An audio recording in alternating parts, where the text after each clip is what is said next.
आपको बता रहा था कि महाराज आज नंदगांव में उत्सव मनाया जा रहा है। बाबा नंद के यहाँ सभी गुजरिया 84 गज का लहंगा पहन करके और बधाई के लिए दूध दही के मटके सिर के ऊपर रख करके नंद बाबा के घर पहुंच रही है। इधर पूतना नाम की राक्षसी भी आज छठी मनाई जा रही है। भगवान आज 6 दिन के हो गए, इसलिए पूतना नाम की राक्षसी भद्र महिला का रूप बना करके खिड़कीदार पाग बांध करके और वो भी उन गुजरियों के साथ पहुंच गई। उस समय यशोदा मैया ने अपने लाला को आंख में काजल लगाया, डिठौना लगाया और उपटन लगा करके पालने पर लिटा देती है। इतने में पूतना पहुंच गई।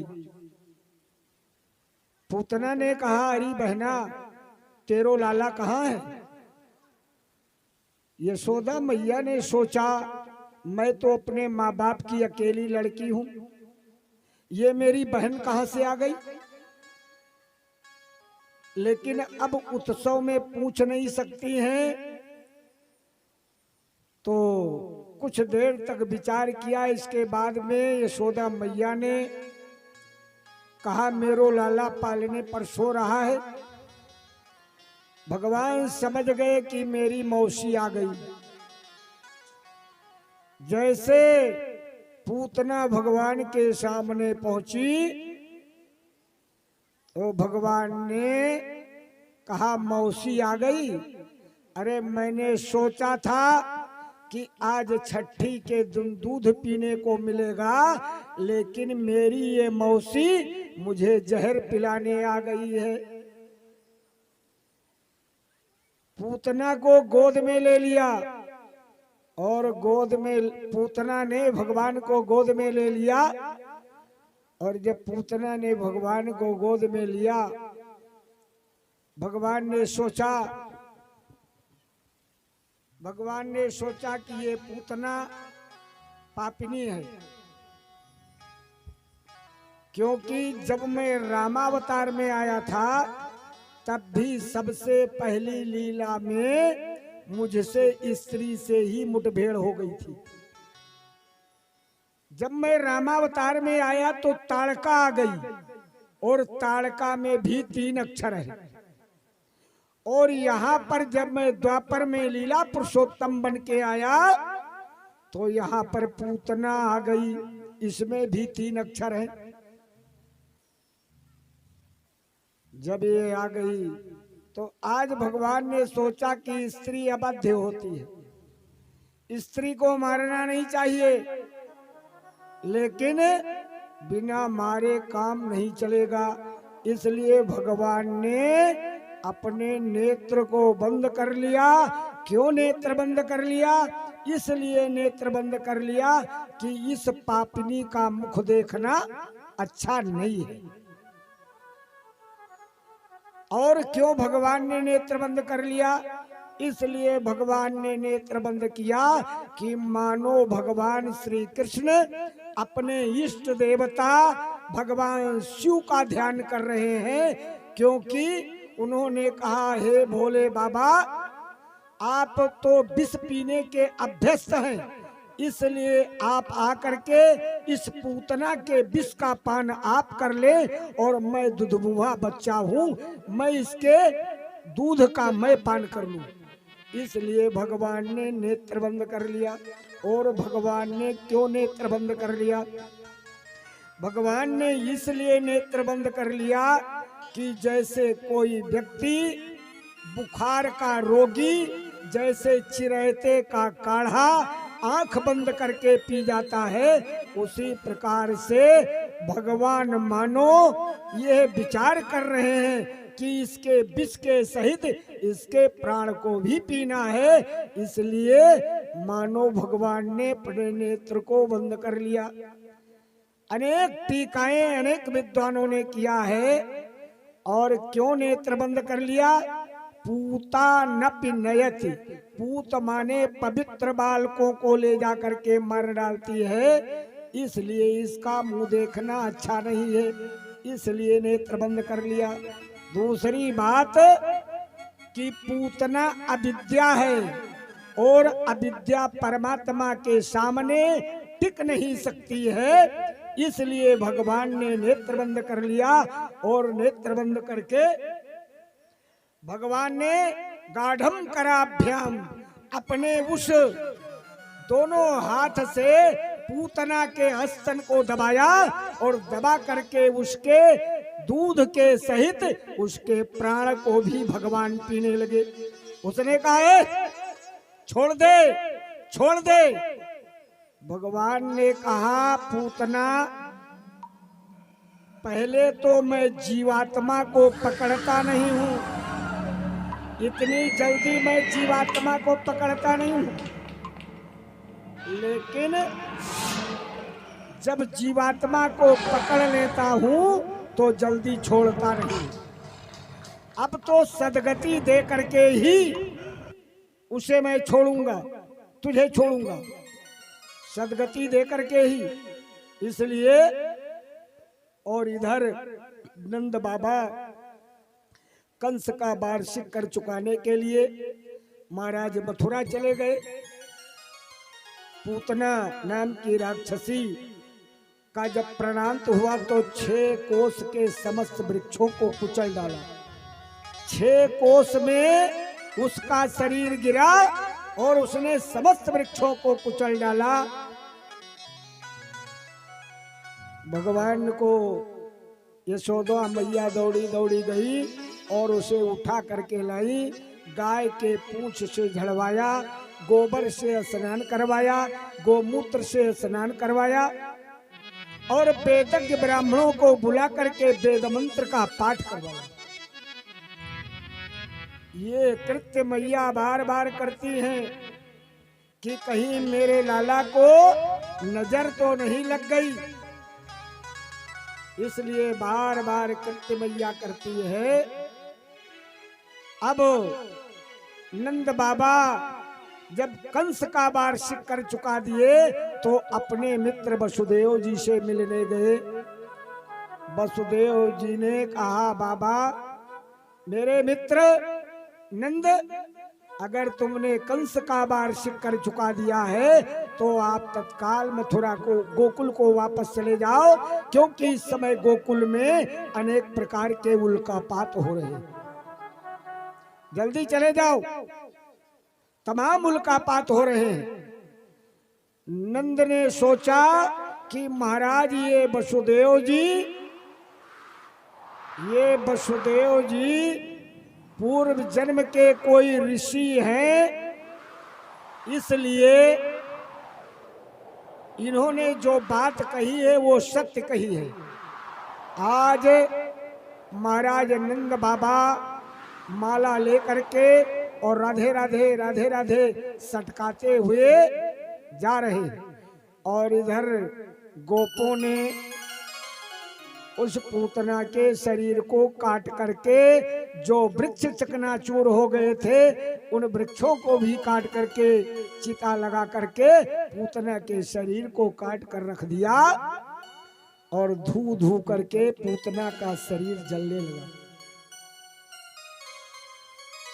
पूतना के शरीर से अगर की सुगंध आने लगी। जब नंद बाबा पहुंचे तो कहा, ये कौन, किसकी चिता जलाई जा रही है? गोपों ने नंद को सारा समाचार बता दिया। इधर परीक्षित ने प्रश्न किया, राजन परीक्षित ने प्रश्न किया बाबा सुखदेव जी से, श्री सुखदेव जी से प्रश्न किया, महाराज कृपा करके बताइए, ये पूतना जो भगवान को मारने गई थी उसको भगवान ने सदगति क्यों दे दिया? ये पूतना पूर्व जन्म की कौन है? कि अहो बकीयस तन कालकूटम और जिघांसया पाय यद्यपि उल्लेभे गतिर्धात्री चितां ततोन्यम अकम्बा दयालुम शरणं ब्रजेम। अहो आश्चर्यम, बकी माने पूतना, जिघांसया माने मार डालने के लिए। जिस पूतना ने उस परमात्मा को मार डालने के लिए अपने स्तन में कालकूट विष लगा करके गई थी, वो मेरा परमात्मा कितना बड़ा दयालु है, कितना बड़ा कृपालु है कि उस पूतना को भगवान ने किलेभे गतिर्धात्री चिताम ततोन्यम ओकम्बा दयालुम शरणं ब्रजेम। लेभे गतिर्धात्री चिताम ततोन्यम। महाराज, अपने माँ का स्थान भगवान ने दे दिया। बड़े बड़े ऋषि मुनि महात्मा यमलात्मा प्राणायाम प्रत्याहार ध्यान धारणा समाधि के द्वारा उस परमात्मा का चिंतन करते हैं, लेकिन जल्दी परमात्मा प्राप्त नहीं हो पाता। आज भगवान ने उस पूतना को सदगति प्रदान कर दिया। जो अपने माँ को गति देनी चाहिए, उस गति को परमात्मा ने दे दिया। ये पूतना पूर्व जन्म की कौन है?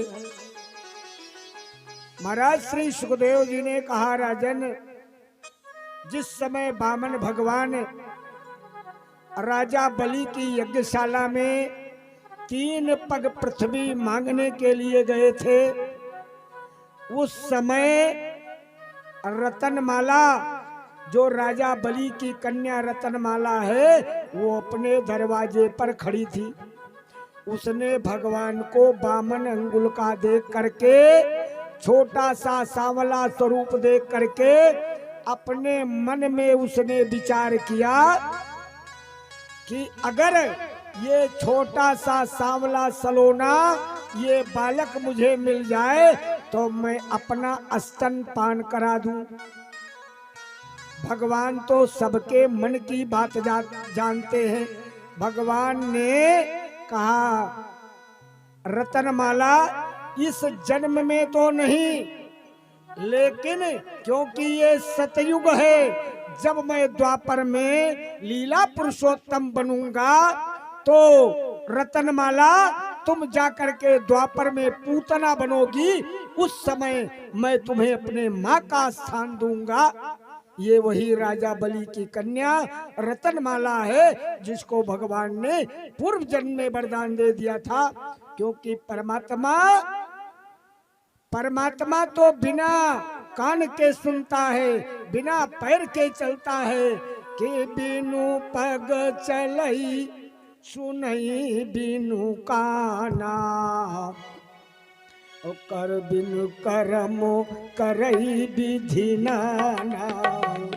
पग चलई सुनई बिनु काना,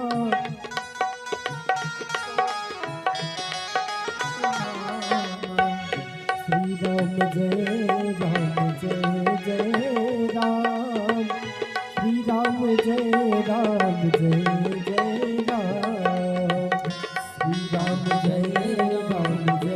जय राम, श्री राम जय राम जय जय राम। बिनु पग चलई सुनई बिनु काना, कर बिनु करम करई विधि नाना।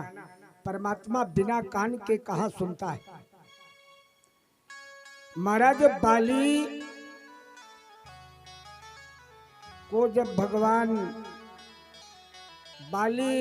को जब तारा समझा रही थी अपने मकान में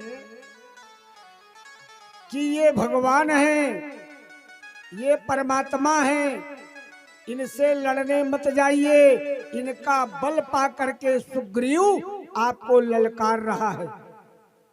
और जब सुग्रीव ने, जब भगवान ने एक ही बाण से बाली का वध कर दिया, देखिए ये काशीपुर के प्रधान राजीव शुक्ला के तरफ से 100 मुद्रा प्रदान हो रहा है और एक गुड्डू की लड़की भी कुछ मुद्रा प्रदान कर गई है। उसका तो मैं नाम नहीं जानता हूँ, छोटी सी लड़की है।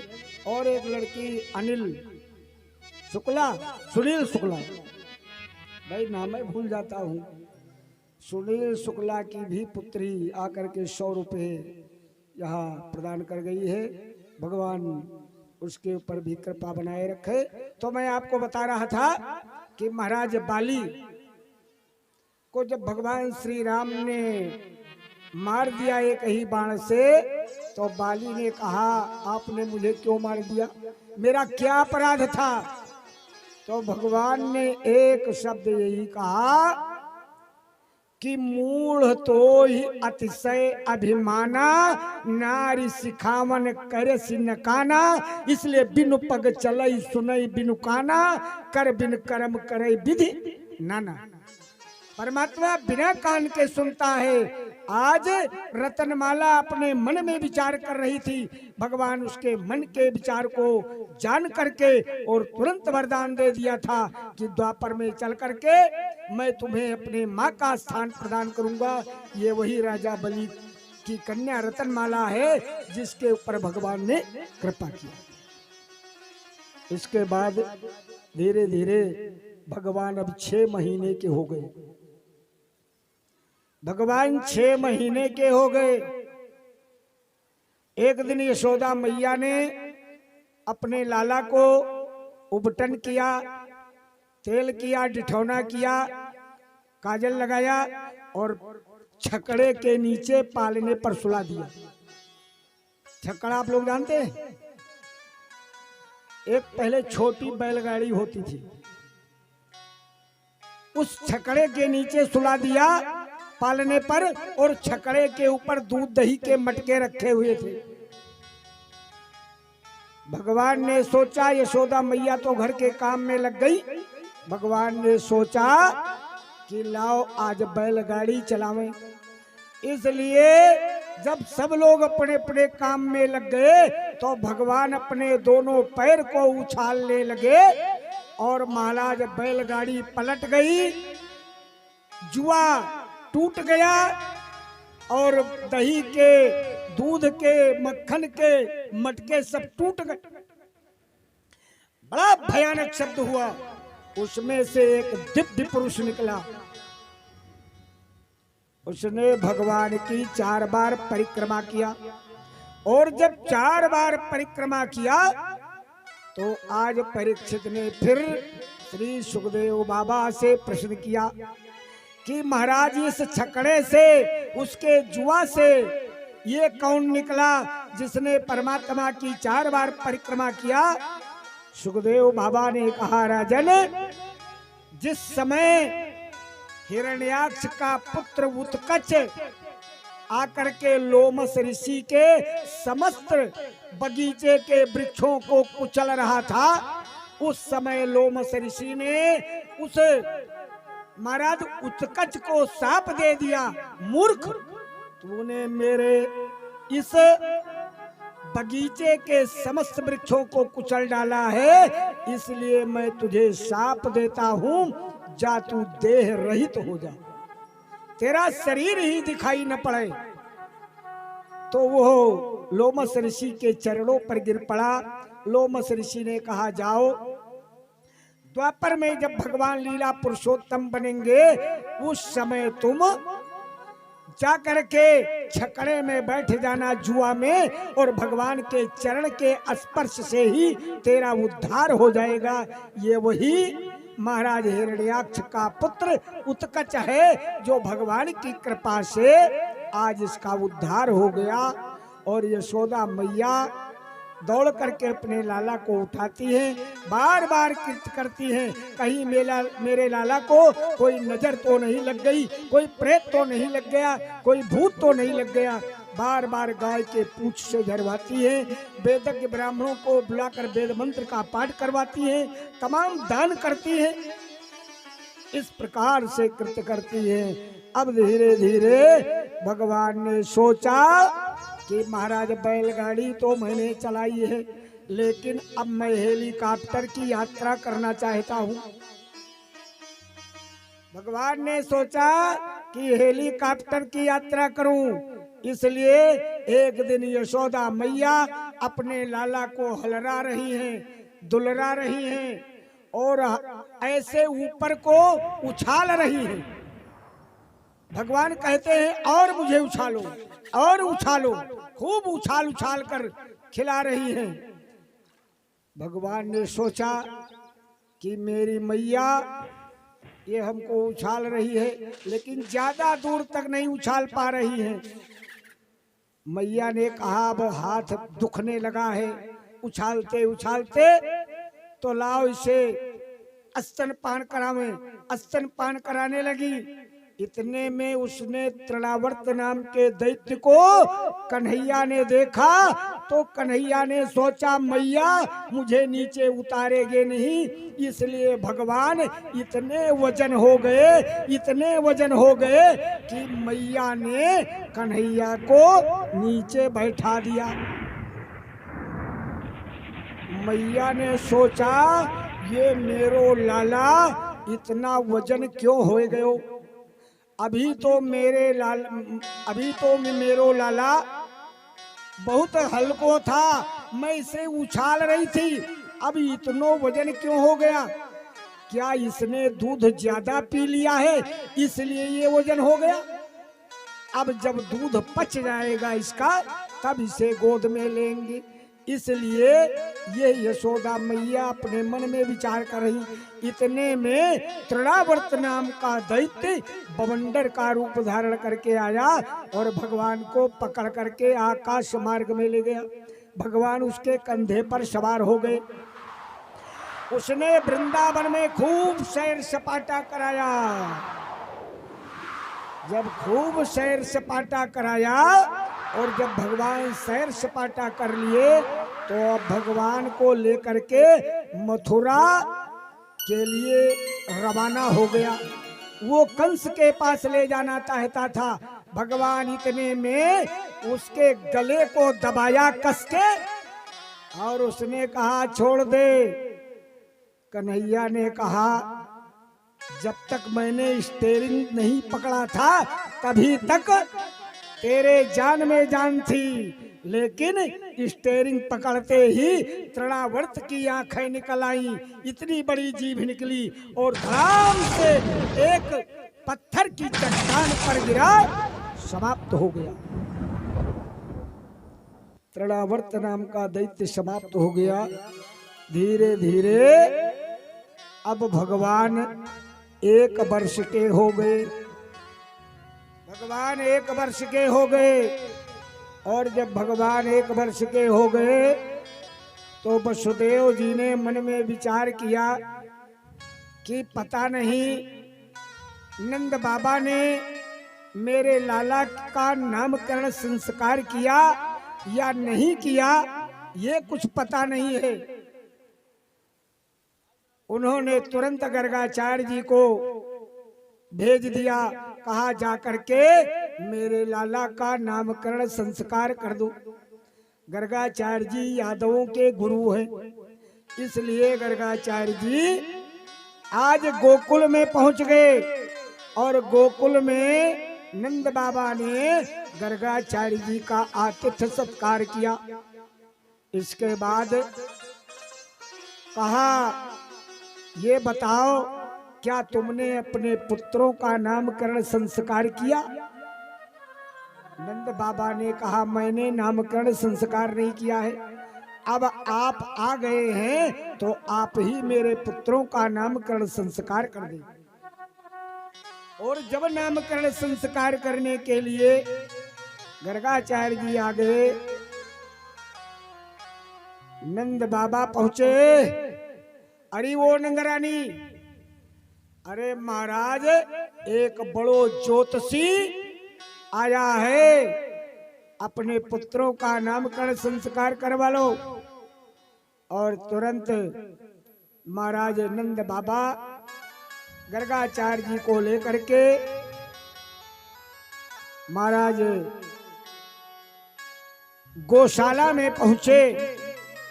गौशाला में ले जा करके जब वहां बैठा दिया गर्गाचार्य जी को, तो यशोदा मैया ने सोचा कि अगर ये पंडित पक्को ज्योतिषी है, अगर ये पक्को ज्योतिषी है तो आज इसकी परीक्षा कछु लेनी चाहिए।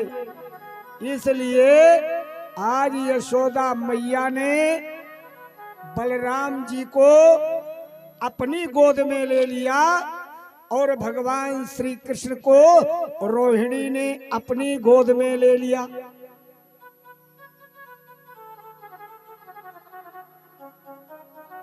कहा हम लोग लड़के को बदल लें, अगर ये पक्को ज्योतिषी है तो ये बताएगा ये किसका पुत्र है।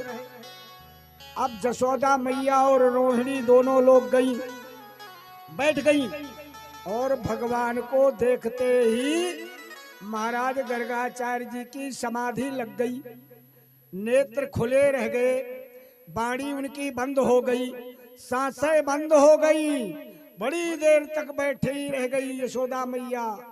अब तो गर्गाचार्य जी बिल्कुल चुपचाप बैठे हैं। यशोदा मैया ने सोचा शायद ये विचार कर रहे हैं कि इनका क्या नाम रखे। जब काफी समय बीत गया तो यशोदा मैया उठी और उन्होंने कहा ए बाबा हिलाया डुलाया, लेकिन वो न हिल रहे हैं न डुल रहे हैं। उन्होंने सोचा मैया ने कि अरे बाबा अगर मरनो था तो मेरे घर में क्यों आ गए, क्यों आकर मरने जा रहे हो महाराज। थोड़ी देर के बाद महाराज गर्गाचार्य जी के जब नेत्र खुले, गर्गाचार्य जी से जैसे यशोदा मैया ने पूछा तो गर्गाचार्य जी ने कहा कि अयम ही रोहिणी पुत्रो, अयम ही रोहिणी पुत्रो। अरे यशोदा मैया जो तेरे गोद में है ये रोहिणी का पुत्र है, और जो रोहिणी के गोद में है वो तेरा पुत्र है। यशोदा मैया समझ गई ये पक्को ज्योतिषी है, समझ गई ये पक्को ज्योतिषी है। महाराज कहा जो तेरे गोद में है इसके अंदर बल की अधिकता है, इसलिए इसका एक नाम होगा बलराम। और यह दो माताओं का पुत्र है, क्योंकि पहले ये देवकी के गर्भ में था, इसके बाद में देवकी के गर्भ से खींच करके रोहिणी के गर्भ में प्रवेश किया गया। रोहिणी के गर्भ से इसने जन्म लिया है, इसलिए इसका एक नाम होगा संकर्षण। और ये जो रोहिणी के गोद में है, जो तुम्हारा पुत्र है, इसके बहून संति नामानी, इसके इतने नाम हैं कि जिसकी गणना नहीं की जा सकती है। इसने अनेक जन्मों में अनेक रंग धारण किया है, इस जन्म में इसने कृष्ण वर्ण धारण किया है, इसलिए इसका एक नाम होगा कृष्ण। ये कभी वसुदेव जी के यहाँ पैदा हुआ है, इसलिए इसका नाम वासुदेव होगा। ये कभी देवकी के गर्भ से हुआ है, इसलिए इसका एक नाम होगा देवकी नंदन। क्योंकि अपने पुत्र का नाम ऐसा रखना चाहिए, लिखा है त्रिपुरुषानुकम अनर प्रतिष्ठितम द्व्यक्षरम त्रिअक्षरम चतुरक्षरम नामधेयम विदध्यात्। अपने पुत्र का ऐसा नाम रखना चाहिए जो 2 अक्षर वाला हो, 3 अक्षर वाला हो अथवा 4 अक्षर वाला हो, और ऐसा नाम हो जो 3 पुस्त का नाम उनके नाम में आता हो, पिता, पितामह, प्रपितामह, बाबा, परबाबा और पिता, 3 पुस्त का नाम उस बालक के नाम में आता हो, फिर पुरुषानुकम अनर प्रतिष्ठितम, और किसी शत्रु का नाम न हो, किसी शत्रु का नाम न हो, अनर प्रतिष्ठितम, द्व्यक्षरम, त्रिअक्षरम, चतुरक्षरम नामधेयम विदध्यात्, और ऐसा नाम हो जो देवताओं के नाम से मिलता जुलता हो, जिसका कुछ अर्थ हो, ऐसा नाम रखना चाहिए। लेकिन आजकल कोई अपने लड़के का नाम गुड्डू रख दिया, गुड्डू का कोई अर्थ है, कोई पिंकी रख दिया, कोई सिंकी रख दिया, कोई टिंकू रख दिया, कोई पिंकू रख दिया, इसका कोई अर्थ है? कोई अर्थ नहीं। इसलिए तिर पर पुरुषानुकम अनर प्रतिष्ठितम, द्व्यक्षरम, त्रिअक्षरम, चतुरक्षरम नामधेयम विदध्यात्। आज देखिए, आप एक बात जान लीजिए, पटवारी के बिगाड़ा खेत और बाप महतारी के बिगाड़ा नाम कबो सुधरत नहीं। चाहे वो फेंकू कह दे, चाहे ढोले रख दे, चाहे मुंगरे रख दे, अगर जो कह देंगे वही पूरे जीवन नाम चलेगा। अजामिल केवल अपने पुत्र का नारायण नाम रख दिया और अंतिम समय तक नारायण कहता रहा, तो उसका बेड़ा पार हो गया। इसीलिए अपने पुत्र का नाम सोच समझ करके रखना चाहिए। आज यशोदा मैया ने सोचा कि ये तो बड़ा टेढ़ा नाम है, इसलिए यशोदा मैया ने भी कहने के लिए एक नाम उनका ये रखा बलुआ, बलराम जी का रखा बलुआ और भगवान श्री कृष्ण का नाम रखा कनुआ। कनुआ और बलुआ नाम रख दिया। इस प्रकार से अब भगवान घुटनों के बल चलने लगे, नामकरण संस्कार हो गया। भगवान धीरे धीरे घुटने के बल चलने लगे और महाराज जा करके गौशाला में जाते हैं। भगवान गौशाला में जा करके वहां का जो गोबर है, क्योंकि यशोदा मैया जब कोई दैत्य आ जाता था मारने के लिए, तो मर तो वो स्वयं दैत्य जाता था, लेकिन यशोदा मैया को ये चिंता रहती थी कि कहीं कोई प्रेत, कहीं भूत तो ना आ गया, तो इसलिए गोबर से स्नान करवाती थी। आज वही बात को देख करके महाराज गौशाला में जा करके गोबर में लोट लेते थे। भगवान श्री कृष्ण पूरे शरीर में गोबर लगा देते थे, पूरे शरीर में कीचड़ लग जाता था।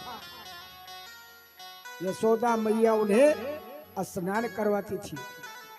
इस प्रकार से और गौशाला में जा करके कभी बछड़ों को खोल देते थे, बिना समय के बछड़े जा करके दूध पी जाते थे।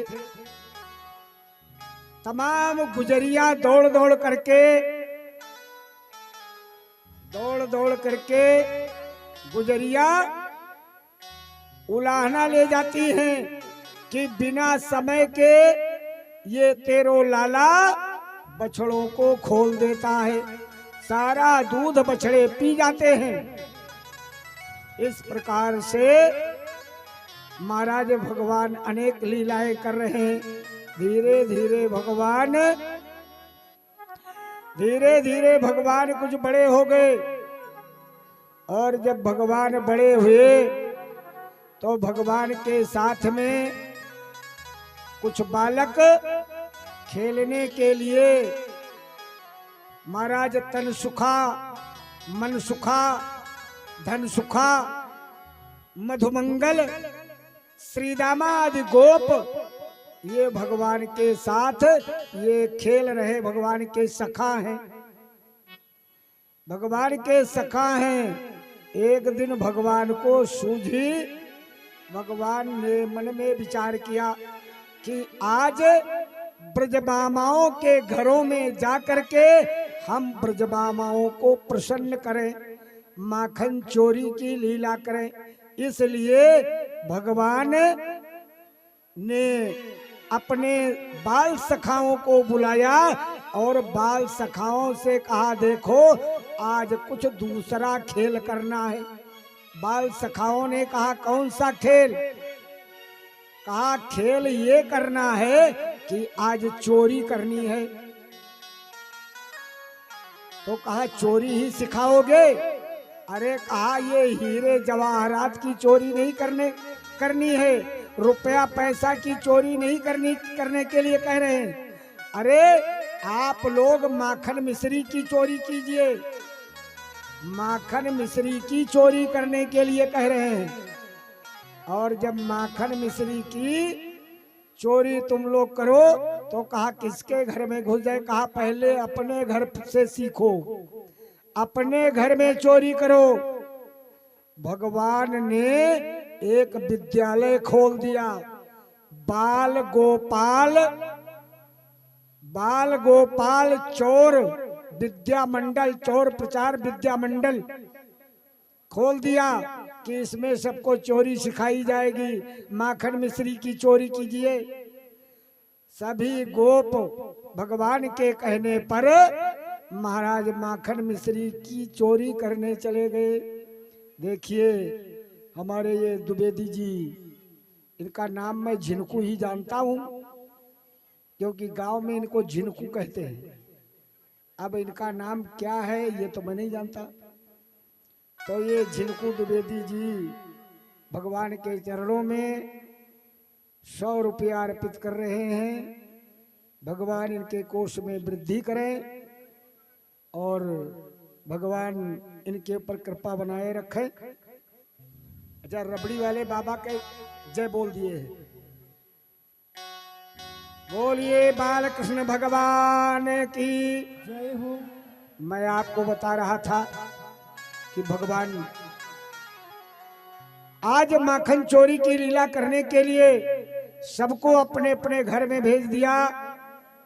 सब लोग अपने अपने घरों में गए और जब सब अपने अपने घरों में चोरी किए और चोरी करके आए तो कुछ लोग तो मारे पीटे गए और कुछ लोग भाग करके दौड़ आए।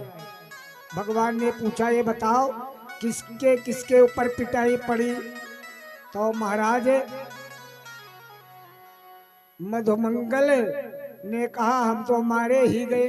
कहा, तुम 1.5 हड्डी के तो वैसे ही हो और तुम्हारे ऊपर और पिटाई पड़ गई। इसलिए धीरे धीरे भगवान अब गोपियों के घरों में जा जा करके चोरी करना प्रारंभ किए। गोपियां आज भगवान को देख करके तो प्रसन्न होती हैं, लेकिन जब उनकी देखने की इच्छा होती है तो वो जा करके यशोदा मैया से उलाहना भी दे करती है। माखन चोरी करने लगे।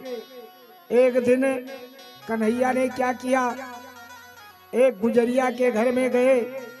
उसके यहाँ छीका थोड़ा ऊपर बंधा था।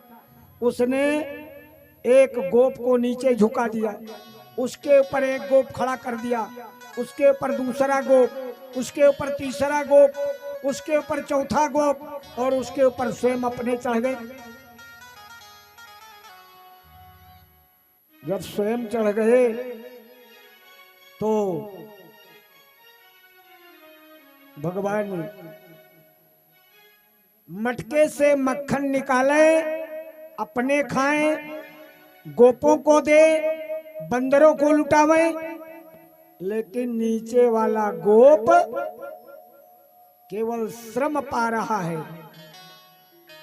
उसने सोचा कि हम सभी लोगों को, ये जितने लोग हमारे ऊपर खड़े हैं, ये सब लोग तो मक्खन पा रहे हैं और हम दोनों हाथ दोनों पैर नीचे लगा करके खड़े। नीचे से महाराज वो गोप सरक गया, सब धड़ाम से गिरे, लेकिन गुजरिया दौड़ी, लेकिन सभी गोप भाग खड़े हुए। गुजरियों ने सोचा अब क्या करें, छीका तो ऊपर बंधा हुआ है, फिर भी ये पा जाता है। इसलिए एक गुजरियों ने एक आपातकालीन बैठक किया और बैठक में ये निर्णय लिया कि सब लोग अपने अपने छीके में घंटी बांधो, घंटी बांध दीजिए। जैसे ये छीका को छुएगा तो घंटी टनटना कर बजेगी। और यशोदा मैया के पास हम उलाहना लेकर जाती हैं, वो मानने वाली नहीं है। इसलिए महाराज सब लोग अपने अपने छीके में घंटी बांधो। आज यशोदा मैया ने जब उलाहना को अस्वीकार कर दिया कि मेरे लाला को पकड़कर दिखा दोगी तभी मैं मानने वाली हूँ, क्योंकि मेरे यहाँ 9 लाख गाय लगती है और 9 लाख गाय का मक्खन, ताजो मक्खन, ये मेरो लाला नहीं खा पाता। तेरे घरों में बासी मक्खन जा करके खाता है। जा जा पकड़ करके दिखा देना, तब मानने वाली है। महाराज गोपियों ने अपने छीके में घंटी बांध दिया। आज भगवान श्री दामा तन सुखा मन सुखा धन सुखा और मधुमंगल आदि गोपों को लेकर के जब पहुंचे और जैसे वहां पर पहुंचे तो घंटी छीके पर बंधी थी, घंटी छीके पर बंधी थी। भगवान ने कहा मन सुखा आज मक्खन खाने को नहीं मिलेगा, सबरे के सबरे गोप पकड़ लिए जाओगे। तो मनसुखा ने कहा उपाय तो मैं बताऊंगा। अरे इस घंटी से बोलो, इससे कहो हे घंटी मैं भगवान हूँ, मुझे मक्खन का मटका उतार लेने दो, बजो मत। घंटी एक भी घंटी नहीं बजी, मक्खन का मटका उतार लिया, नीचे रख दिया और जैसे ही मक्खन के मटके में हाथ डालने चले भगवान भोग लगाने, तो सारे गोकुल की घंटी बज पड़ी, सारे गोकुल की घंटी बज पड़ी। भगवान ने कहा हे घंटी बजो मत, मुझे भोग लगाने दो, पालाने लेने दो मक्खन को। तो घंटी बोल पड़ी। घंटी ने कहा आपने अभी कहा है कि मैं भगवान हूँ, मैं त्रिलोकीनाथ हूँ, मक्खन का मटका उतार लेने दो, बजो मत। अब आप ये बताइए कि त्रिलोकीनाथ का भोग लगने जा रहा है और बिना मेरे बजे कैसे भोग लगेगा। इसलिए सारे गोकुल की घंटी टनटना करके बज गई और गुजरिया दौड़ी और हाथ पकड़ लिया और पकड़ करके लेकर के चली।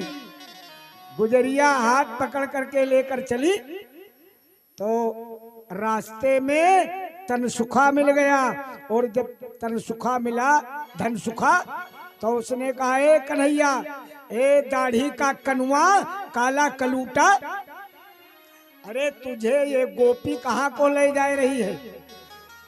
तो भगवान श्री कृष्ण ने कहा, कन्हैया ने कहा अरे धन सुखा, अरे ये गोपी मेरो ब्याह कराए को कह रही है और मुझे अपनो ब्याह भी करनो ना है। तो धनसुखा ने कहा अगर तुझे अपनो ब्याह ना करनो है तो मेरो ब्याह कराए दे। कन्हैया ने कहा, इशारा किया कि आजा धीरे से, और कन्हैया ने कहा अरे गोपी जिस हाथ को तू पकड़े है वो हाथ मेरो दुखबे भयो है, जरा दूसरे हाथ को पकड़ ले।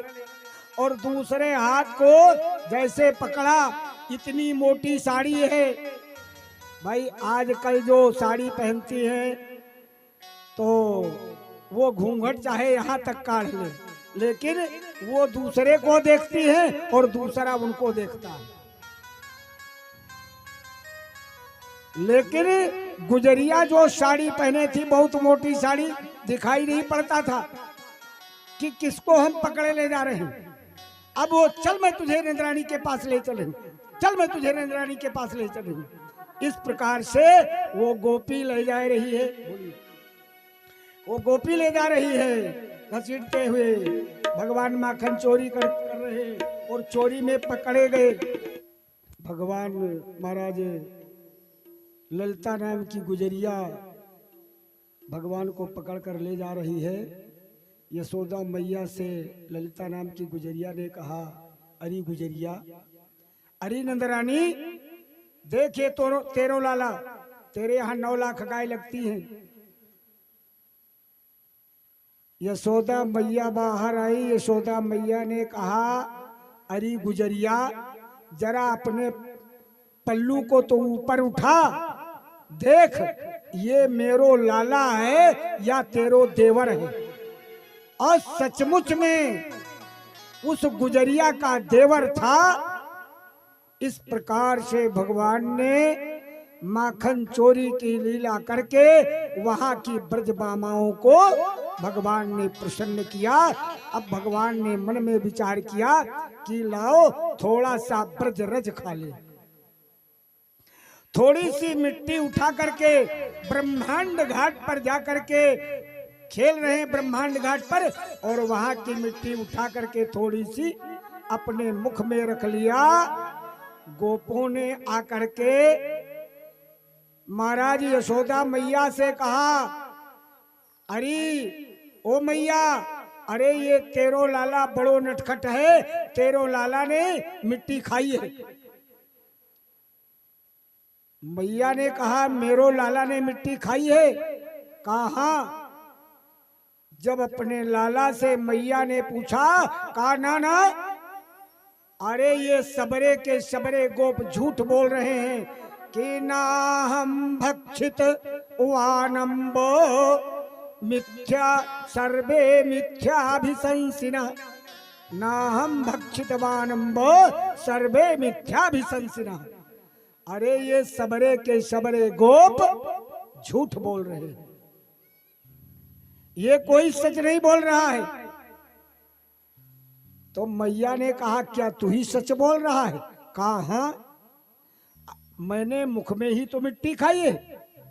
अगर नहीं तुझे विश्वास है तो आकर मेरे मुख को देख ले। और जैसे भगवान महाराज अपने मुख को फैलाए, मैया की नजर पड़ी तो मैया ने भगवान के मुख में देखा, वन को देखा, यमुना मैया को देखा, गोवर्धन पर्वत को देखा और अपने को देखा, चराचर प्राणियों को देखा। यशोदा मैया भयभीत हो गई। भगवान ने अपनी माया को समेट लिया। मैया ने तुरंत अपने लाला को गोद में लिया और लाला को गोद में लेकर के अपना स्तनपान कराने लगी, स्तनपान कराने लगी। भगवान ने पूछा, मैया, कन्हैया ने पूछा, मैया एक बात बता, सबसे ज्यादा तुमको, कन्हैया ने कहा, सबसे ज्यादा तुझे पूत प्यारो है या दूध प्यारो है? सबसे ज्यादा दूध प्यारो है या सबसे ज्यादा पूत प्यारो है? तो मैया ने कहा, बेटा कन्हैया, सबसे ज्यादा मुझे पूत प्यारो है। कहा अच्छा। और इतने में पद्मगंधा गाय का दूध अंगेठी पर रखा औटा जा रहा था, उसमें उफान आ गया और यशोदा मैया कन्हैया को पटक करके और दूध उतारने दौड़ गई। कन्हैया तृप्त नहीं हुए थे, क्योंकि कन्हैया ने अभी पूछा था, मैया दूध प्यारो है या पूत, लेकिन कहा था पूत प्यारो है। और जैसे वहां दूध में उफान आया तो कन्हैया को पकड़ करके पटक करके और महाराज चली गई दूध उतारने। कन्हैया ने क्या किया, उठाया लोढ़ा और कमोरे को फोड़ दिया, सारा दूध दही बिखर गया। जब सारा दूध दही बिखर गया तो मैया दौड़ी दौड़ी आई। उसने देखा कि सारे ये जितने मटके थे सब फूट गए। अब ये पर बाबा के जमाने का जो मटका है, ये मटका कहाँ मिलेगा? इसने तो सारे मटके फोड़ दिए। मैया ने उठाई एक सांटी और लेकर के कन्हैया को मारने दौड़ी। दौड़ते दौड़ते आज एक परमात्मा को एक लौकिक जगत की माँ आज उस ब्रह्म को दौड़ा रही है, आज उस ब्रह्म को दौड़ा रही है मरने के लिए साटी लेकर के।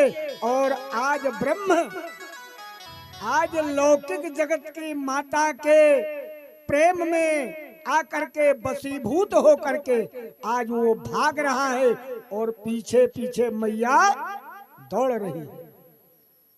ये दृश्य सभी देवता भी देख रहे हैं कि आज ब्रह्म स्वयं भाग रहा है। महाराज जब मैया थक गई तो बैठ गई। मैया ने कहा कन्हैया तू मेरे पास आ जा। तो कहा मैया क्यों आ जाऊं? तो मैया ने कहा मैं तेरी कन्हैया पूजा करूंगी। तो कहा पूजा क्यों करेगी? ये साटी लिए है, साटी लेकर के पूजा करेगी। अगर साटी तू फेंक दे तो मैं तेरे पास आ जाऊं। जब मैया ने साटी फेंक दिया तो कन्हैया आ गए। तो मैया ने कहा आज तूने मिट्टी खाई है, अगर तुझे नहीं डांटूंगी तो कल तू पुड़िया खाने लगेगा, पुकार खाने लगेगा, गुटखा खाने लगेगा। इसलिए मैया ने कहा आज मैं तुझे बांध दूंगी। आज मैया रस्सी ला करके लगाती है, 2 अंगुल रस्सी छोटी पड़ जाती है। क्यों छोटी पड़ जाती है? क्योंकि परमात्मा और जीवात्मा के बीच की दूरी मात्र 2 अंगुल की है। परमात्मा और जीवात्मा के बीच की दूरी मात्र 2 अंगुल की है। और उस 2 अंगुल की दूरी को मिटाने के लिए इस जीव को इतना प्रेम का घर्षण करना चाहिए कि 2 अंगुल की दूरी दूर हो जाए, 2 अंगुल की दूरी समाप्त हो जाए। इतना हम प्रेम का घर्षण करें, क्योंकि परमात्मा तर्क का विषय नहीं है, परमात्मा परीक्षा का विषय नहीं है। परमात्मा श्रद्धा, विश्वास और प्रेम की प्रतिमूर्ति है। इसलिए अगर प्रेम से परमात्मा को पुकारोगे तो अवश्य परमात्मा आ जाएगा। आज मैया रस्सी बांध रही है लेकिन 2 अंगुल छोटी पड़ जा रही है। आज मैया ने हठ किया कि चाहे सारे गोकुल की रस्सी लग जाए लेकिन आज बांध करके ही रहूंगी। सारे गोकुल की रस्सी लग गई लेकिन फिर भी परमात्मा नहीं बंधा। और जब फिर भी नहीं बंधा, पसीने की बूंदें यशोदा मैया के कपोलों पर आने लगी और थक गई मैया। अंत में मैया को जब मैया ने हठ किया तो जाकर के थोड़ी रस्सी कहीं से खोद करके लाई और जोड़ करके कमर में लगाया। भगवान ने सोचा अब मैया थक गई है इसलिए बंध जाना चाहिए। आज वो परब्रह्म परमात्मा एक लौकिक जगत के माता पिता के प्रेम बंधन में बंध गया और उखल में बांध दिया। जब उखल में बांध दिया, भगवान का एक नाम आज पड़ गया दामोदर। दाम माने रस्सी, उदर माने पेट। जिसके कमर में रस्सी बांधी गई हो उसे कहते हैं दामोदर। बोलिए दामोदर भगवान की जय हो। ये पीछे वाले जय बिल्कुल नहीं बोलते हैं। वो सोचते हैं कि हमसे नहीं कहा जा रहा है। बोलिए वीर बजरंग बली की। तो मैं आपको बता रहा था, देखिए ये छोटे छोटे बालक आकर के और भगवान के चरणों में कुछ मुद्रा समर्पित कर रहे हैं। भगवान इनके ऊपर कृपा बनाए रखे। इस प्रकार से भगवान का नाम पड़ गया दामोदर। और भगवान धीरे धीरे घसीटते घसीटते दो जमलार्जुन के वृक्ष लगे हुए थे। जैसे भगवान के चरण का स्पर्श हुआ, दोनों धड़ाम से गिरे और उससे दो दिव्य पुरुष निकले। दो दिव्य पुरुष निकले जो भगवान की 4 बार परिक्रमा किए और भगवान के देखते देखते अपने लोक को चले गए। महाराज परीक्षित ने कहा, महाराज सुखदेव भगवान कृपा करके बताइए ये दोनों दिव्य पुरुष कौन हैं? कहा ये दोनों धनाध्यक्ष कुबेर के लड़के नलकूबर और मणिग्रीव हैं, जो बारूणी मदिरा पी करके और अपनी पत्नियों के साथ नग्न स्नान कर रहे थे। लेकिन जब नारद जी उधर से आए तो उनकी पत्नियां तो निकल कर बाहर आ गई और वो अपने अपने वस्त्र को पहनने लगी। लेकिन ये दोनों बारूणी मदिरा पी करके मदमस्त हो रहे थे, स्नान करते रह गए। नारद जी ने कहा जाओ तुम लोग वृक्ष योनि में जन्म ले लो। और ये वही नारद जी के साथ से आकर के नंद के आंगन में वृक्ष हो गए जमलार्जुन के। और भगवान के चरणों की कृपा से आज इन्हें वृक्ष योनि से छुटकारा मिल गया। ये अपने लोक को चले गए। भगवान धीरे धीरे अब 4 वर्ष के हो गए। भगवान को बछड़े चराने की अनुमति मिल गई। भगवान बछड़े चराने लगे। और इधर जब 4 वर्ष के भगवान हो गए तो यहाँ तमाम प्रकार के उल्कापात हो रहे थे। इसलिए आज नंद, सुनंद, उपनंद, तनसुखा, मनसुखा, धनसुखा, मधुमंगल और श्रीदामा आदि गोप, इन सभी लोगों ने इस गोकुल को छोड़ करके वृंदावन की यात्रा कर दिया। और जब वृंदावन की यात्रा कर दिया, 4 वर्ष के भगवान हो गए।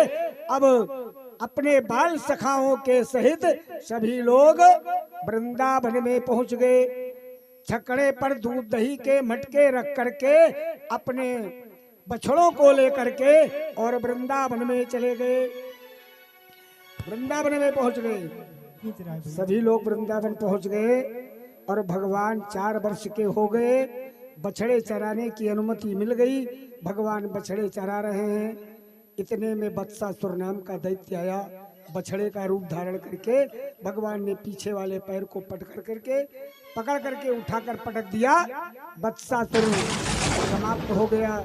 इसके बाद भगवान ने बकासुर का वध किया, जो बगुले का रूप धारण करके आया। भगवान को निगल गया। भगवान तुरंत अपने शरीर को आग का अंगारा बनाया और उसने उगल दिया। तुरंत भगवान ने बकासुर को समाप्त किया। इसके बाद भगवान ने अघासुर का वध किया, जो अजगर का रूप धारण करके आया। उसका भी भगवान ने वध कर दिया। भगवान ने जब अघासुर का वध किया तो महाराज ब्रह्मा को मोह हो गया और नारद जी कंस के पास पहुंच गए। नारद जी ने कहा, नारायण नारायण नारायण। आतिथ्य सत्कार किया कंस ने। नारद जी ने कहा, कंस ये अघासुर का उद्धार करने वाला कौन है? कंस ने कहा, महाराज उस परमात्मा के अलावा कोई नहीं हो सकता है। नारद जी ने कहा, तुम नहीं जानते हो? अरे जिसने अघासुर का वध किया है वही देवकी के गर्भ से पैदा हुआ था 8वें पुत्र के रूप में, और वसुदेव ही उसे ले जा करके गोकुल पहुंचा दिए थे रातों रात। ये किसी को पता नहीं है। और जैसे इतना नारद जी ने कहा तुरंत आग बबूला कंसुआ और वसुदेव जी को मार डालने के लिए तैयार हो गया। नारद जी ने रोक दिया। अंत में वसुदेव देवकी को दोबारा कैद करके और कारागार में डाल दिया और कड़ा पहरा लगा दिया। इधर अगासुर का जब वध हो गया तो महाराज ब्रह्मा जी भी आश्चर्य में पड़ गए, मानो भगवान का अवतार हो गया। लेकिन भगवान एक दिन गोपों के साथ बैठ करके आज भोजन कर रहे हैं, बछड़े चर रहे हैं। भगवान ने क्या किया, एक गोप के मुंह से थोड़ा सा आम का अचार निकाल करके अपने मुख में रख लिया और अपने मुख से करौंदे का अचार निकाल करके एक दूसरे गोप के मुख में रख दिया। ब्रह्मा ने सोचा ये तो भगवान नहीं हो सकते। अरे भगवान कहीं किसी का दूसरे का जूठा मीठा खाएगा? ये तो जूठा खा रहे हैं। ये साफ अहिर के बच्चे, ये अहिर के बालक हैं। भगवान की परीक्षा लेने के लिए ब्रह्मा ने बछड़ों को चुरा लिया। अब भगवान जब बछड़ों को खोजने के लिए गए तो गोपों को भी ब्रह्मा ने चुरा लिया। एक वर्ष में 4 रात्रि शेष रह गई। भगवान समस्त गोपों के रूप में, बछड़ों के रूप में भगवान 1 वर्ष तक बने रह गए। ये किसी गोपी को पता नहीं चला ये मेरा गोप नहीं है, किसी गाय को ये पता नहीं चला ये मेरा बछड़ा नहीं है। महाराज 1 वर्ष में केवल 4 रात्रि शेष रह गई। ब्रह्मा जी ने सोचा लाओ चल करके देखें क्या कोई अपने गोपों को, अपने बछड़ों को खोज रहा है। हमने तो यहाँ जो है महामाया की सैया पर सुला दिया है। और जब वृंदावन आए तो देखा गोप बछड़े, महाराज गोप चरा रहे हैं और बछड़े चर रहे हैं, गोप भोजन कर रहे हैं। ब्रह्मलोक को गए तो ब्रह्मा ने देखा जो मैंने माया की सैया पर सुला रखा है सब बछड़े और गोप सो रहे हैं। ब्रह्मा आश्चर्य में पड़ गए, मानो भगवान का अवतार हो गया। ब्रह्मा जी हंस से कूद करके और भगवान के चरणों पर गिर पड़े, स्तुति करने लगे भगवान की। कीनोमीड्यते भ्रवपुषे तडितंबरायो ओ गुंजावतंस परिपिक्षल सन्मुखायो ओ वन्यस्रजे कवल बेत्र विशाल वेणु ओ लक्ष्मी श्रिये मृदुपदे पशुपांग जायो। नोमीड हे ईड स्तुति, मैं किसकी स्तुति कर रहा हूँ? अभ्रवपुषे, मैं उस परमात्मा की स्तुति कर रहा हूँ जिसके सिर के ऊपर मोर मुकुट विद्यमान है, जिसके सांवले शरीर के ऊपर पीतांबर फहरा रहा है। तडितंबराय, जैसे सांवले सलोने मेघ में बिजली कौंध जाती है उसी प्रकार से तडितंबराय, उसी प्रकार से उस कन्हैया के सांवले सलोने शरीर के ऊपर पीतांबर चमक रहा है। कि वन्य स्रजे कवल बेत्र विशाल वेणु, जिसकी पहचान बताने वाली बांसुरी जिसके अधरोष्ट का पान कर रही है, जिसकी सेंगी और बेती जिसके कमर में लगी हुई है और जो नट के समान वेश बनाए हुए है। कर्णयो, महाराज कवल बेत्र विशाल वेणु, जो अपने हाथ में दही और भात का कवर लेकर के बन बन भटक रहा है, अपने बछड़ों को खोज रहा है, अपने गोपों को खोज रहा है। कवल बेत्र विशाल वेणु लक्ष्मी श्रिये मृदुपदे पशुपांग जाए, जिसके चरण की सेवा साक्षात लक्ष्मी करती है। और पशुपांग जाए पशून पाति रक्षति जस्यः सह नंदः तस्य अंगजः, अंगज माने होता है मित्र, तस्य अंगजः मित्रः वसुदेवा, नंद के मित्र कौन है? वसुदेव जी। तस्य जायमानः भगवान श्री कृष्ण, वसुदेव जी से जायमान भगवान श्री कृष्ण हैं। ऐसे उन भगवान श्री कृष्ण को, ऐसे उस पुष्पांग जाए भगवान श्री कृष्ण को हम सब बारंबार नमस्कार करते हैं। ब्रह्मा जी नमस्कार करके भगवान के चरणों पर गिर पड़े और भगवान ने ब्रह्मा जी से कहा, ब्रह्मा तेरे मोह को नाश करने के लिए मैंने ये लीला रची है। इस प्रकार से भगवान ने उनके मोह का नाश किया। इसके बाद भगवान ने कालिया का मान मर्दन किया। कालिया का मान मर्दन करने के बाद, क्योंकि कालिया भी अपने 100 फड़ों से विष उगल रहा था, पूरे जमुना जल को विष जो है विष के समान कर दिया था। ऊपर से आने वाले पक्षी झुलस कर समाप्त हो जाते थे। इसलिए भगवान ने कालिया का दमन किया और इसके बाद भगवान कालिया का दमन करने के बाद भगवान महाराज आगे, अब महाराज कुछ कात्यायनी देवी हैं। कात्यायनी देवी का पूजन करने के लिए गोपियां जाती हैं, क्योंकि गोपियां भगवान को चाहती हैं। आज गोवर्धन की पूजा है, 56 प्रकार का भोग लगना है। आप सभी लोग बैठे रहेंगे। रसगुल्ला, रसमलाई, पपड़ी, पकौड़ी, केले की पकौड़ी, कोहड़े की पकौड़ी, लौकी की पकौड़ी, आलू की पकौड़ी, तमाम प्रकार 56 प्रकार के व्यंजन आज बनाए गए हैं। सभी लोगों को प्रसाद मिलेगा। सब लोग बैठे रहिएगा। और रसमलाई, रसगुल्ला भी है, डाल लीजिए। रबड़ी भी है। देखिए पानी ना आ जाए मुख में। बोलिए वृंदावन बिहारी लाल की। हाँ देखिए, रसगुल्ला का नाम सुने कितनी जोर से जयकारा लगाए। तो मैं आपको बता रहा था कि आज भगवान ने अपनी बांसुरी बजा दिया। इति वेणुरवम राजन, अपनी बांसुरी बजाई, और जैसे बांसुरी बजाई तो सारे संसार के लोग मोहित हो गए। यहाँ तक कि जमुना मैया और पर्वत भी मोहित हो गए। संसार का कोई भी प्राणी नहीं बचा कि इति वेणुरवम राजन, भगवान के बंसी की आवाज को सुन करके सारा त्रैलोक्य मोहित हो गया।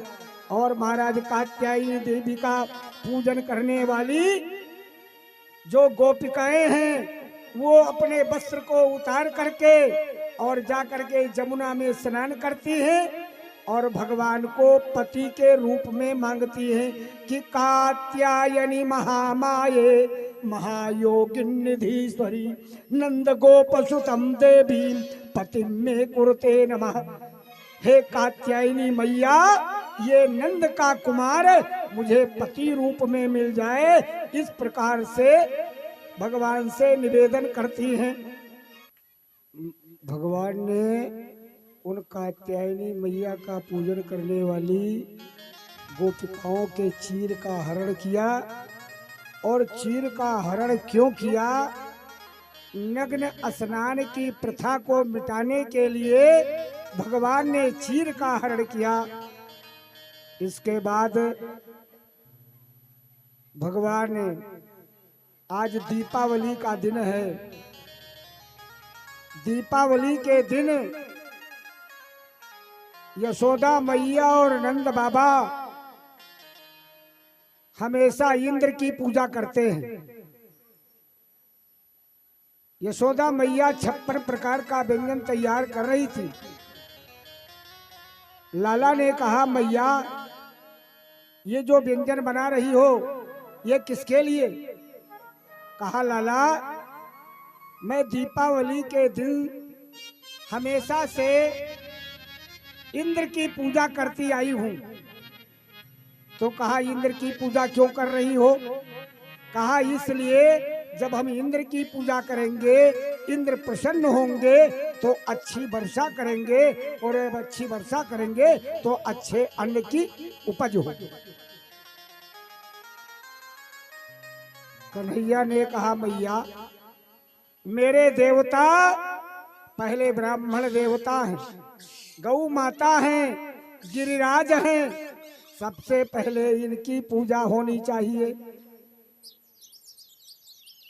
जब व्यंजन बन करके तैयार हुआ, समस्त गोपों के साथ, नंदादिक गोपों के साथ महाराज वो 56 प्रकार का व्यंजन लेकर के गिरिराज महाराज के पास पहुंच गए।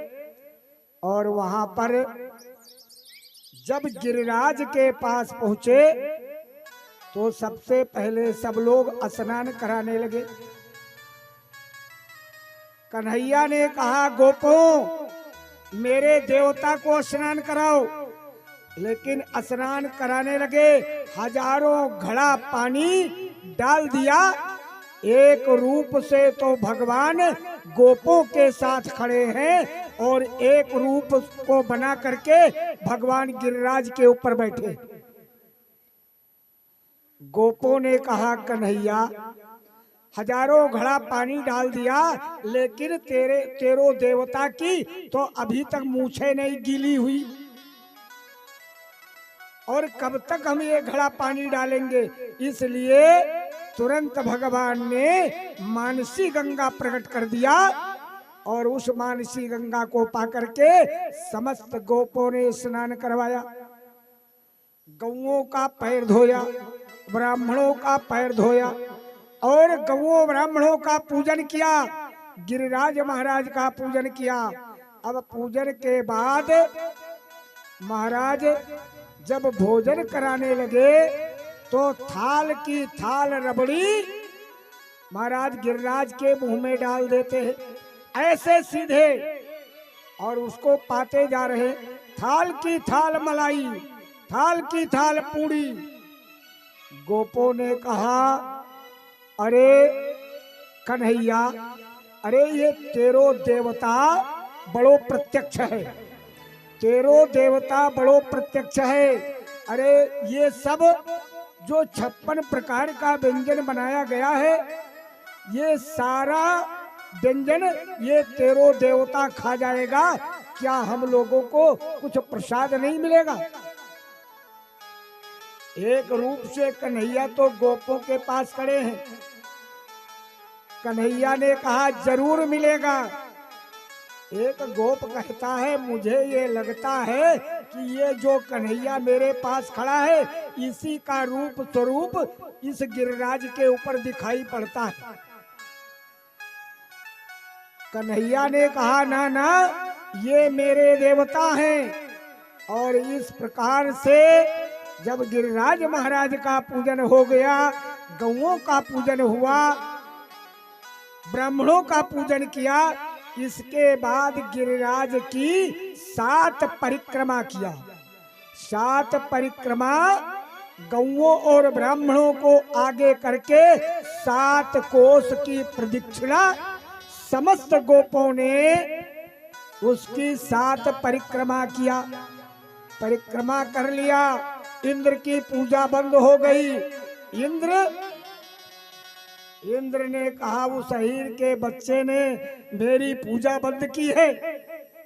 शाम्बर्तक नाम के मेघ को आदेश दे दिया कि तड़ित्वन्तो महामेघ चंडस्य स्वनभे पिता प्रीणिनम जीवनम ह्यस्य मुमुचुः करुणायुः। तड़ित्वन्तो महामेघ चंडस्य स्वनभे पिता प्रीणिनम जीवनम ह्यस्य मुमुचुः करुणायुः।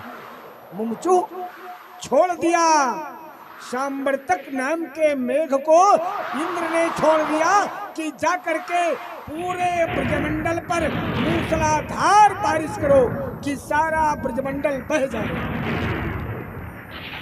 हवाएं तेज हो गई, पानी गिरने लगा। गौमयो गोप भगवान के शरण में गए। भगवान ने कहा गोपों, मेरो देवता ने आकर के मेरे कान में कहा है जब पानी बरसने लगे तो तुम मुझे उखाड़ लेना और मेरी छतरी बना लेना, छाता बना लेना और उसके नीचे आकर के सब लोग शरण ले लेना। गोपों ने कहा ये तेरो देवता ये कहने आया है? अरे ये 7 कोष का ये गोवर्धन, इसे कौन उखाड़ कर छाता बनाएगा? कन्हैया ने कहा मैं। और कन्हैया दौड़ करके उस गोवर्धन को, उस गिरिराज महाराज को उखाड़ करके और अपने उंगली के ऊपर धारण कर लिया। गोपों से कहा नीचे आ जाओ, गौओं को बुला लाओ। सभी गौ, गोप, बछड़े सब गोवर्धन के नीचे। कन्हैया ने कहा गोपों तुम लोग भी अपनी अपनी लकुटियां लगा लो। सभी लोगों ने अपनी अपनी लकुटियां लगाया। एक गोप ने कहा कन्हैया एक बात बता, ये गिरिराज, ये गोवर्धन, ये तेरे कानी उंगलियां पर टिका है कि हम इतने सबरे गोप अपनी लकुटियां लगाए हैं, उस लकुटिया पर टिका है। तो तीसरे गोप ने कहा हम इतने सबरे लोग लकुटियां लगाए हैं, इसलिए मेरी लकुटिया पर टिका है। तो एक गोप ने कहा कि ना ना, तेरी लकुटिया पर नहीं टिका है, ये मेरी, ये कन्हैया के कानी उंगलियां पर टिका है। तो और गोपों ने कहा तो हटा हटा जरा अपनी कानी उंगलियां। और जैसे कन्हैया ने अपनी कानी उंगलियां हटाई तो महाराज गोवर्धन नीचे आने लगा और सारी लकुटियां चटाचट बोलने लगी। अब गोपों ने कहा कन्हैया जरा जल्दी अपनी उंगलियां लगा। कन्हैया ने तुरंत अपनी उंगली लगाई। गोवर्धन वहीं टिका रहा और 7 दिनों तक मूसलाधार बारिश हुई, लेकिन ब्रजमंडल का बाल नहीं बांका हुआ। मेघ वापस लौट गए और जब मेघ वापस लौट करके गए तो मेघों से इंद्र ने पूछा ये बताओ ब्रजमंडल बह गया? मेघों ने कहा महाराज जब मैं समुद्र से जल लेकर चलता था तो इतनी तेज हवा चलती थी कि मुझे बरसाना चाहिए ब्रजमंडल, लेकिन मेरा सारा पानी आकर के इसी समुद्र में आ जाता था, गिर जाता था। अब तो इंद्र बेचैन हो गए, मानो भगवान का अवतार हो गया, इसलिए हवा बंद हो गई, सूर्य निकल आया, सारा उल्का पात बंद हो गया। भगवान ने कहा देखो गोपो सूर्य निकल आया है, बाहर निकलो। सब लोग बाहर निकले और महाराज गोवर्धन को नीचे रख दिया। एक भगवान का एक नाम बढ़ गया। बोलिए गिरधारी भगवान की जय हो। इधर इंद्र कामधेनु गऊ को लेकर आए और कामधेनु गऊ के दूध से भगवान का अभिषेक किया। गोविंद आदि नामों से भगवान का इंद्र ने अभिषेक किया। एक नाम इंद्र ने भगवान का रख दिया गोविंद। बोलिए गोविंद भगवान की जय हो। गोविंद नाम पड़ गया भगवान का और इंद्र ने क्षमा याचना किया। बरहा पीडम नटवर बपु कर्णयो कर्णिकारम बिभ्रद भाषा कनक कपिशो वैजयंतीम चमालाम रंध्रान बेड़ो रधर सुधया पूरयन गोप वृंदई वृंदारण्य स्वपधर्वणम प्राविशद गीत कीर्ति। इस प्रकार से महाराज इंद्र ने भगवान की स्तुति किया और भगवान ने कहा इंद्र तेरे घमंड को चूर्ण करने के लिए मैंने ये गोवर्धन धारण लीला मैंने रची है। इस प्रकार से भगवान ने इंद्र का मानमर्दन किया। महाराज परीक्षित ने पूछा कि जो पानी गिरा 7 दिनों तक ये पानी कहाँ चला गया, ये जल कहाँ चला गया। एक बार लक्ष्मी जी ने महाराज प्रश्न किया भगवान से कि आप ये बताइए कि महाराज मृत्युलोक में बड़े बड़े लोग आयोजन करते हैं, बहुत बड़ा ब्रह्म भोज करते हैं, कोई 2000 लोगों को भोजन कराता है, कोई 5000 लोगों को भोजन कराता है। इतने बड़े बड़े आयोजन होते हैं। तो लक्ष्मी जी ने कहा महाराज, विष्णु भगवान से कहा महाराज एक काम आप कीजिए, कम से कम कुछ 1000-2000 ब्राह्मणों को भोजन करा दीजिए। भगवान ने कहा लक्ष्मी जी तुम 1000-2000 की बात करती हो, एक ब्राह्मण का पेट नहीं भर सकती हो और तुम 1000-2000 की बात कर रही हो। लक्ष्मी जी ने कहा अगर मैं न जाऊं तो कैसे मृतलोक के प्राणी इतना बड़ा आयोजन करेंगे। अरे कम से कम आप खिलाइए तो कहा ठीक है। भगवान एक ब्राह्मण को खोजने लगे। खोजते खोजते काफी समय बीत गया। एक दिन भगवान पहुंचे, रास्ते में एक पीपल के नीचे एक ब्राह्मण देवता बैठे हुए थे।